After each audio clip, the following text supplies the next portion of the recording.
Assalamualaikum warahmatullahi wabarakatuh. Perkenalkan, nama saya Awani Suluduni dengan NIM E1E081019, berasal dari kelas 6A Pagi, program studi pendidikan guru sekolah dasar Universitas Mataram.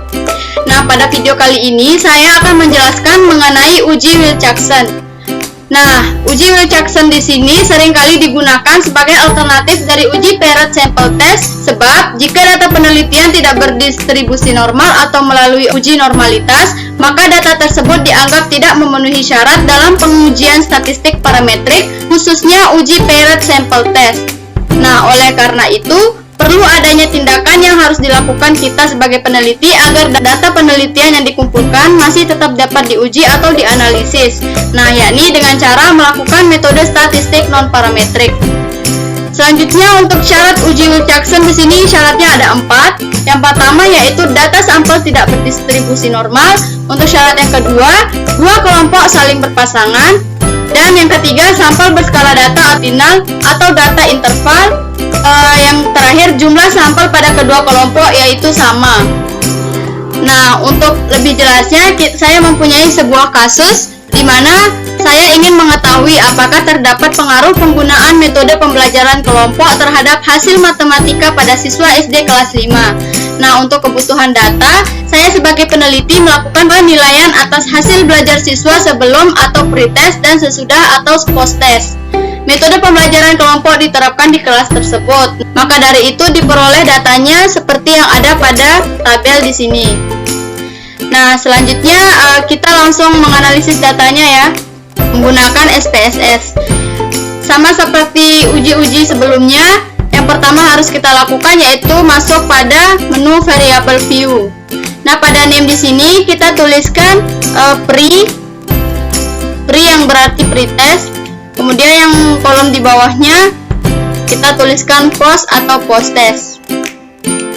Nah, pada desimal di sini kita pilih 0. Nah, untuk labelnya di sini kita tuliskan pretest. Dan untuk kolom yang di bawahnya kita tuliskan post-test. Nah, untuk pada menu measure kita pilih di sini nominal. Dan untuk tabel yang di bawahnya juga kita pilih nominal. Selanjutnya kita masuk pada menu data view. Nah, di sini kita harus memindahkan data yang ada pada PowerPoint tadi. Saya sudah memindahkan pada Excel agar memudahkan saya dalam mengcopy data-data ini pada SPSS. Kita tinggal blok, tekan Ctrl C. Kemudian beralih pada SPSS, kita tekan Ctrl V. Nah, di sini datanya sudah kelihatan. Nah, sekarang kita blok semua data yang ada di sini.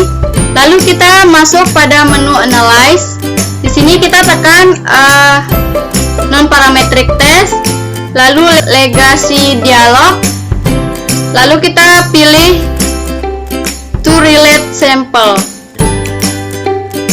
Nah, jika sudah seperti ini, maka untuk yang pretest di sini kita pindahkan ke kanan dengan menekan tombol panah yang ada di sini.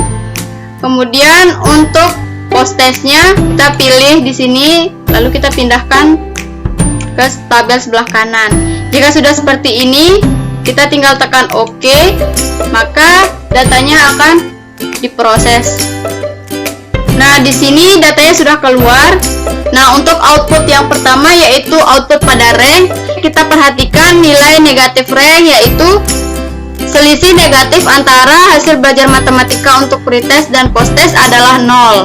Baik itu pada nilai N-nya, min rank-nya maupun sum rank-nya. 0 semua ya. Maka nilai 0 di sini menunjukkan tidak adanya penurunan atau pengurangan dari nilai pretest ke nilai posttest. Nah, untuk nilai positif rank di sini antara hasil belajar matematika untuk pretest dan posttest, di sini terdapat 22 data positif atau N, yang artinya ke-22 siswa ini mengalami peningkatan hasil belajar matematika dari nilai pretest ke nilai posttest. Maka min rank-nya di sini bisa kita lihat bersama bahwa nilainya 11,50. Sedangkan untuk jumlah ranking positif atau sum of ranks adalah sebesar 253,00. Untuk tesnya di sini adalah kesamaan nilai pretest dan posttest. Di sini nilai tesnya adalah 0 sehingga dapat dikatakan bahwa tidak ada nilai yang sama antara pretest dan posttest. Untuk dasar pengambilan keputusan dalam uji Wilczekson di sini, yang pertama yaitu jika nilai asymptotic two-tailed lebih kecil dari 0,05 maka HA diterima. Nah sebaliknya, jika nilai asymptotic two-tailednya lebih besar dari 0,05 maka HA ditolak. Nah, yang selanjutnya kita perhatikan nilai dari tes statistik di sini. Nah, diketahui nilai dari asymptotic two-tailednya bernilai 0,000, yang berarti nilai 0,000 lebih kecil dari 0,05, maka disimpulkan bahwa HA diterima.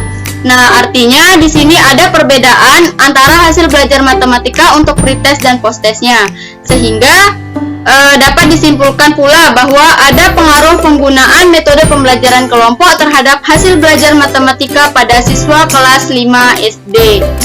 Baik, saya kira cukup sekian untuk uji Wilczekson dan cara pengolahan datanya. Semoga bermanfaat untuk kita semua. Wabillahi taufiq wal hidayah. Wassalamualaikum warahmatullahi wabarakatuh.